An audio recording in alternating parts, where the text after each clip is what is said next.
numides. C'est des numides, c'est des extraterrestres, ils sont partout, des numides.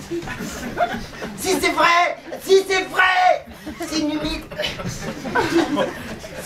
C'est une numide, c'est les extraterrestres, ils sont partout, ils viennent d'une planète extrêmement loin qui s'appelle la planète numide. C'est pour ça que c'est une numide. Ils sont extrêmement puissants, extrêmement forts. Par exemple, si un numide, il prendrait une boule de fer de peut-être 8000 kilos, il pourrait en un éclair, non, peut-être pas 8000 kilos, mais disons peut-être 7 kilos, il peut en un éclair la jeter jusqu'à peut-être 1000 mètres. Non, peut-être pas 1000 mètres, mais disons 6 mètres en un éclair.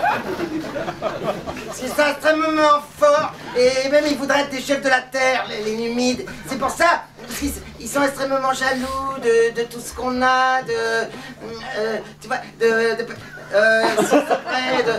par exemple la Renault Scénic. Il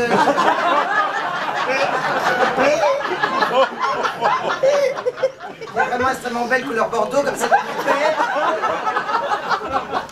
Ils sont très jaloux, c'est pour ça qu'ils nous surveillent, ils nous épient. Nos épis, ils sont tout le temps là, ils nous regardent. Par exemple, des fois, nos toilettes, on croit qu'on est tout seul, mais en fait, on est filmé.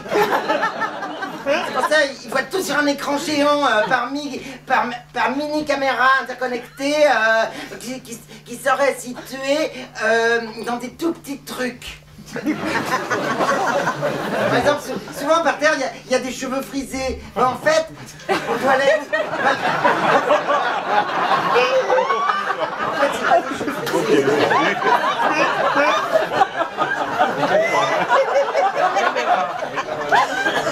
C'est des fils de caméra.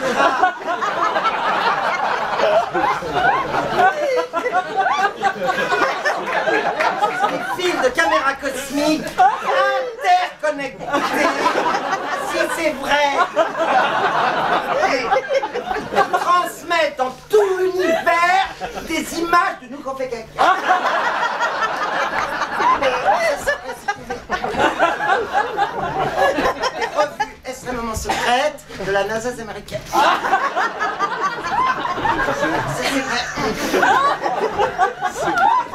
Et chez les numides, tout est extrêmement organisé, c'est extrêmement, comment dirais-je, c'est micro-millimétré, tout est tu vois, tout est extrêmement, mais en fait, c'est tellement organisé qu'en fait, il n'y a pas d'amour.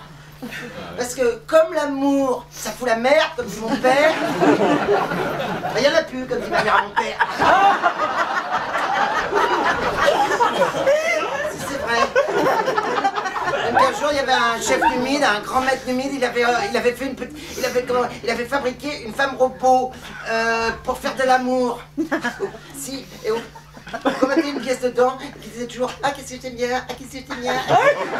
Mais bon, les numides, ils voyaient bien que c'était une femme robot, alors ils disaient « Bon, ben ça va, j'ai compris. » Mais elle, comme elle était robot, et quand elle comprenait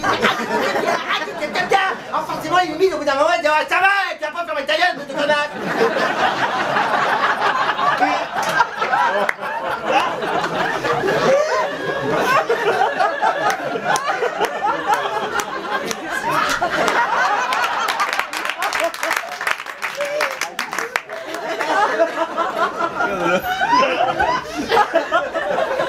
Ça c'est prouvé. Parce que les numides ils sont forts. Bon, parce que les numides ils peuvent tout faire.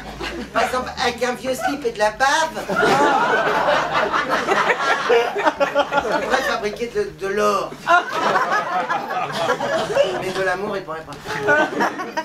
C'est pour ça que quand les numides ils auront envahi la Terre, eh ben, en fait ils démultiplieront la lumière de l'amour en un astre ensoleillé d'une puissance cosmique extrêmement lumineuse qui brillerait comme une boule de feu scintillante jusqu'au fin fond de l'univers.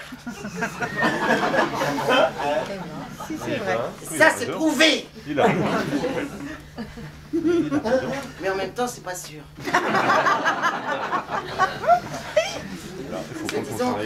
C'est surtout pour faire mon intéressant, parce que comme ça les gens ils m'écoutent et parce qu'ils disent oh là là qu'est-ce qu'il s'y connaît en humide celui-là, quel grand scientifique et tout, et après ils m'aiment bien parce que c'est ça qui est important quand t'aimes bien, par exemple. Si un humide, bon moi je sais pas tellement une humide, bon. S'il y en avait un qui voudrait être mon ami et qui voudrait être mon copain, bon, et ben peut-être je l'aimerais bien. Je dirais, oh bah, c'est pas tellement grave si tu es humide, même si tu marches la tête à l'envers. Bon, et peut-être que comme je l'aimerais bien, ben, il se remettra à l'endroit. Peut-être.